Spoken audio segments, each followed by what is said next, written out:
Characterization of normal subgroup അഥവാ if and only if conditions. H എന്നുള്ളത് ഒരു normal subgroup of G എന്ന് പറയുന്നതും GH G inverse subset of H ആയിരിക്കും for all G belongs to G എന്ന് പറയുന്നതും. ഇപ്പോൾ ഒരു H എന്ന സബ്ഗ്രൂപ്പ്, ആ H സബ്ഗ്രൂപ്പ് ഈ പ്രോപ്പർട്ടി സാറ്റിസ്ഫൈ ചെയ്യുന്നുണ്ട്. GH G inverse subset of H ആണ് for all G belongs to G എന്നാൽ അത് നോർമൽ സബ്ഗ്രൂപ്പ് ആയിരിക്കും. നോർമൽ സബ്ഗ്രൂപ്പ് ആണെങ്കിൽ ഇങ്ങനെയായിരിക്കും. അങ്ങനെ പറയുന്നതും അഥവാ അതിന് ഇങ്ങനെ മാറ്റി പറയട്ടോ, GH G inverse belongs to H for all G belongs to G for all H belongs to H എന്നൊക്കെ പറയാം. മൂന്നാമത്തെ GH G inverse equal to H എന്ന് പറയുന്നതും. നാലാമത്തെ GH ഈക്വൽ ടു HG എന്ന് പറയുന്നതും. എന്ത് പറയുന്നതും ഇക്വാലന്റ് ആണ്.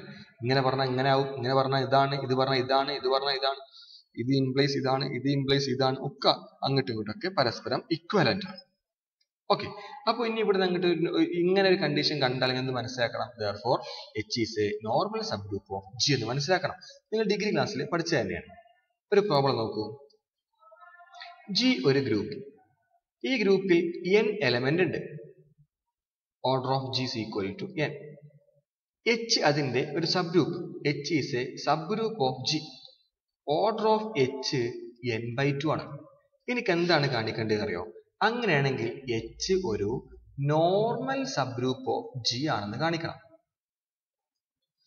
Gയിൽ n ആൾക്കാരുണ്ട്, H ഒരു സബ്ഗ്രൂപ്പ് ആണ് നിലവിൽ. ആ Hയിൽ പകുതി ആൾക്കാരുണ്ട്, n/2 ആൾക്കാരുണ്ട്. അങ്ങനെ പകുതി ആൾക്കാരുള്ള സബ്ഗ്രൂപ്പ് ആണെങ്കിൽ ആ സബ്ഗ്രൂപ്പ് ഒരു നോർമൽ സബ്ഗ്രൂപ്പ് ആവും എന്നാണ് കാണിക്കാൻ പോകുന്നത്.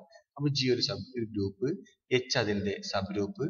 H അങ്ങനെയാണെങ്കിൽ G/H എടുത്തു. G/H എത്ര ആൾക്കാരുണ്ടാവും? നമുക്കറിയാം Gയിൽ n ആൾക്കാരാണ്, Hല് n/2 ആൾക്കാരാണ്. അങ്ങനെയാണെങ്കിൽ ഓർഡർ ഓഫ് G/H എത്ര ആൾക്കാരുണ്ടാവും? Order of G by order of H ആൾക്കാരാണ്. അഥവാ n/n/2 ആൾക്കാരുണ്ടാവും. ദാറ്റ് ഈസ് ഈക്വൽ ടു 2 ആൾക്കാരുണ്ടാവും. അപ്പൊ G/Hല് ആകെ 2 ആൾക്കാരുണ്ടാവുക. ഒന്ന് H തന്നെ, ഒന്ന് ഏതോ ഒരു AH, ഒന്ന് H ഉം ഒരു AH ഉം. അതിന് പ്രത്യേകം എന്താ അറിയോ? A does not belongs to H ആയിരിക്കും. കാരണം A belongs to H ആണെങ്കിൽ, അഥവാ A belongs to H ആണെങ്കിൽ AH എന്തെന്നെ ആയിരിക്കും? H തന്നെ ആയിരിക്കും. അപ്പൊ 2 ആൾക്കാരുണ്ടാവുക G/Hല്. അപ്പൊ G/H is equal to ഇങ്ങനെ എഴുതാം, G/H is equal to H ഉണ്ടാവും, അതേപോലെ A/H ഉണ്ടാവും. Obviously എന്താവണം? A does not belongs to H ആവണം. A belongs to H ആണെങ്കിലോ AH is equal to H ആവും. അങ്ങനെയാണെങ്കിൽ ഞാൻ പറയുന്നു ഉറപ്പായിട്ടും AH is equal to HA തന്നെ ആയിരിക്കും. എന്തുകൊണ്ടാ? AH is not equal to HA ആണെന്ന് വിചാരിക്കും. AH not equal to HA ആണെങ്കിൽ, അപ്പൊ അങ്ങനെയാണെങ്കിൽ ഇതിൽ എത്ര സബ്ഗ്രൂപ്പ് ഉണ്ടാവും? ഒന്ന് H ഉണ്ടാവും. അപ്പോ HA എന്താകാനേ പറ്റൂ? AH HA അല്ലെങ്കിൽ നോക്കൂ, G/Hല് H ഉണ്ടാവും, AH ഉണ്ടാവും. ഞാൻ എന്താ പറയാൻ പോകുന്നത്? അങ്ങനെയാണെങ്കിൽ AH ഉം HAയും ഒരിക്കലും എന്തായാലും ഈക്വൽ ആവും എന്നാണ് പറയുന്നത്.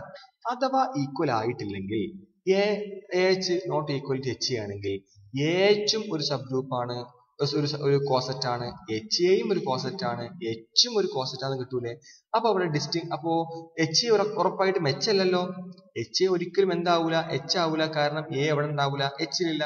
ഇവിടെ പറഞ്ഞ പോലെ തന്നെ A does not belongs to H ആണെങ്കിൽ, അഥവാ A belongs to H ആണെങ്കിൽ AH equal to H ആവണം, HA equal to H ആവണം. അപ്പൊ A does not belongs to H ആയതുകൊണ്ട് AH ഉം H ആവൂല, HAയും H ആവൂല. അപ്പൊ ഇതിന് 3 ആൾക്കാരായി, H ആയി, AH ആയി, HA ആയി. അതാവാൻ പാടില്ല. കാരണം G/Hല് ആകെ 2 ആൾക്കാരേ ഉള്ളൂ. അങ്ങനെയാണെങ്കിൽ ഈ HA ആരാവാനേ പറ്റൂ? AH ആവാനേ പറ്റുള്ളൂ. ഒന്നുകൂടി പറയാം, G/Hല് 2 ആൾക്കാരേ ഉള്ളൂ, H ഉം AH ഉം. അങ്ങനെ AH ആയതുകൊണ്ട് A എവിടെ ഉണ്ടാവാൻ പാടില്ല? Hൽ ഉണ്ടാവാൻ പാടില്ല. അഥവാ Hൽ ഉണ്ടായിരുന്നെങ്കിൽ AH ഉം H ഉം ഈക്വൽ ആവുമായിരുന്നു. അപ്പൊ തന്നെ ഈ കണ്ടീഷൻ കിട്ടും കേട്ടോ, HA ഈക്വൽ ടു H ആവും കേട്ടോ. അപ്പൊ AH ഈക്വൽ ടു HA ആവുന്ന ഉറപ്പാണ്. അഥവാ AH ഈക്വൽ ടു HA ആയിട്ടില്ല വിചാരിക്കും. അപ്പോ AH HA ഈക്വൽ ആയിട്ടില്ലെങ്കിൽ എന്തായാലും ഇതും എച്ച് അല്ല, ഇതും എച്ച് അല്ല, ഇതും എച്ച് അല്ലല്ലോ. അപ്പൊ H1 AH1 HCl 3 കോസെറ്റ് കിട്ടൂലേ? പക്ഷെ ഇവിടെ ഓൾറെഡി 2 കോസെറ്റ് അല്ലേ ഉള്ളൂ. അങ്ങനെ ആയതുകൊണ്ട് അത് പോസിബിൾ അല്ല. therefore AH equal to H ചെയ്യാനേ പറ്റുള്ളൂ. therefore H ഒരു normal sub group of G ആണ്.